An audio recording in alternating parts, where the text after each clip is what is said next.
Hey everybody, it's Jason Blaha here, and today I'm going to chat with you guys a little bit about when it's appropriate to use smaller exercises that are often called isolation movements. It's not my preferred term. I like to call them single joint exercises, but back over to the point. Many people know them as isolation movements. Examples would be hamstring curls, dumbbell curls, lateral raises, right? These sort of movements, small exercises. So where do they have their place? Okay, and I think this really comes down to not just what your goals are, because people say, well, physique versus strength. Yes, that is true, but the criteria by which we use them is still the same, irrespective of what the end game is. So people say, what do you mean? If you have a muscle that is understimulated by your larger exercises relative to what you are trying to achieve for you personally. Okay, I'm going to state that again. If you're doing everything appropriate with your big movements and you have muscles that for you personally, right, because of your biomechanics, weak points, genetics, everything else, relative to your goals, are not getting enough stimulus, not growing enough, because strength and physique both require hypertrophy. They require muscle growth. Then that is where you put the smaller movements, right? These isolation type movements. That is where they are best put. And I want to repeat, they are not your best primary growth stimulus. They can't be. They're just not efficient. So an example, I've got 4 exercises through this video from the same workout. I did it earlier today. This will probably be up weeks from now. But I did earlier today. So you'll notice I'm doing some benching. I'm doing some dead hang pull-ups. And then you'll see that I'm doing skull crushers and easy bar curls. So let's talk about that for a minute. You know, both in terms of research and then my personal weak links. Because I know people who actually have built really big triceps from benching. I'm not one of them, okay? Same thing, I know guys who pull-ups and chin-ups have phenomenal biceps. I'm not one of them. So again, let's come over and talk about our own structure, our own training history, our own genetics. Some people build certain muscles way better than others relative to certain things. Meaning, if you're training all this stuff, everything's going to grow. Like if you're bench pressing and you're doing pull-ups, okay, I'm just going to be clear. Your whole upper body is going to grow from that. If that's all you ever did, every single muscle in your upper body would grow. They are not going to grow in the same proportion for every person. And hopefully that's a point everyone, every coach, every lifter will realize. Your side delts and your biceps are going to grow from those exercises. For most people, probably not optimally. Okay? I'll state that again. And again, I think anyone who's been lifting a while will admit this is true. If that's all you did, and you didn't go do a bunch of laterals or whatever, then take them out for 3 years. If all you ever did was pull-ups and bench press and got really good at them, every muscle in your body would grow. Just not ideally. Every muscle in your upper body. All right. We all agreement here? If we're not in agreement here, we've got a problem. Because everyone who's trained a long time, looked at biomechanics, knows that would happen. They're not going to grow in proportion, and they're not going to grow in proportion for every person. All right. One guy will build more lats, more biceps, or more posterior delts, more trap, mid-trap, whatever, from pull-ups than, say, his best friend.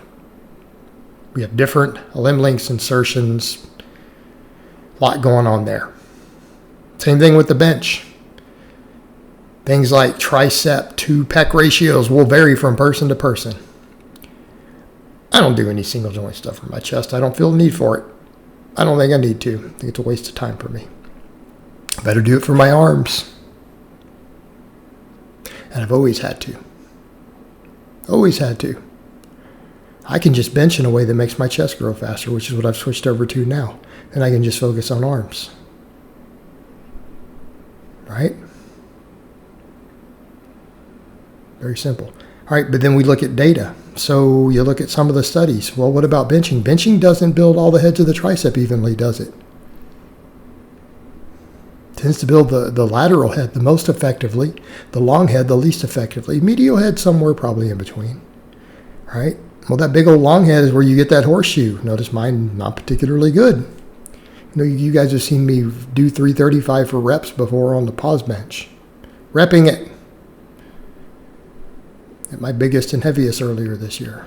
All right.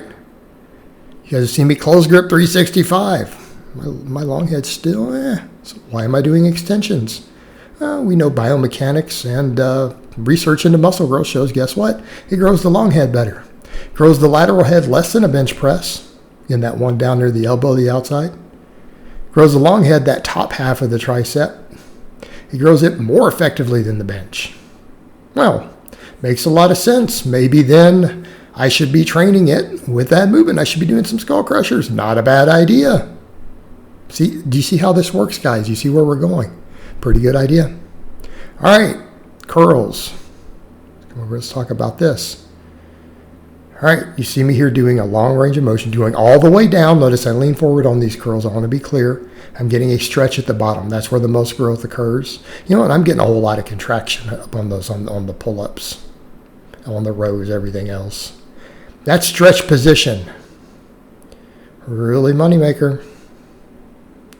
All right, I'm doing them real strict. I'm bringing the elbows back so that there's a heavier weight at peak contraction so that the arm completely flexes and the biceps completely flexed even up at my chest without bringing it higher. I'm doing a very strict version of the curl. I get a hell of an arm pump.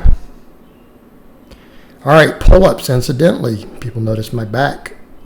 My back grows very easy. Now, keep in mind I am over a 600-pound deadlifter, even closing in on 50. My back develops fairly easily. My lats grow really easily. My traps grow pretty easily. All right? Pull-ups don't work my arms particularly well. Even chin-ups never gave me as good a biceps as a lot of guys I know out there. Guess what? I've got to get in and do those smaller movements for me personally. Now, let's go talk about someone else. I know guys who build biceps really easy. They struggle a little more with lats. Well, maybe they've got to find some different movements to do for their lats. Maybe their traps are a weak link. Maybe their traps and rear delts really struggle. Notice mine are bigger than my biceps. Right? They're going to have to do something different. Same thing with the benching. I know guys who build fantastic shoulders. And maybe it's the way they bench. I know guys who have nice delts who don't do a lot of shoulder work, but are strong on the bench. Their pecs lag. Or I know guys who really build some thick triceps, thicker triceps than I have from the bench. But then their pecs lag. Maybe their side delts are lagging. Whatever's lagging. All right, the things that are lagging. It makes sense to come in and do these movements for them. I'm not saying you don't need single joint movements for every muscle in your body, but they are a great way to train your weak points. And it could be your weak points for any goal, whether it's a physique goal, whether it's a strength and performance goal.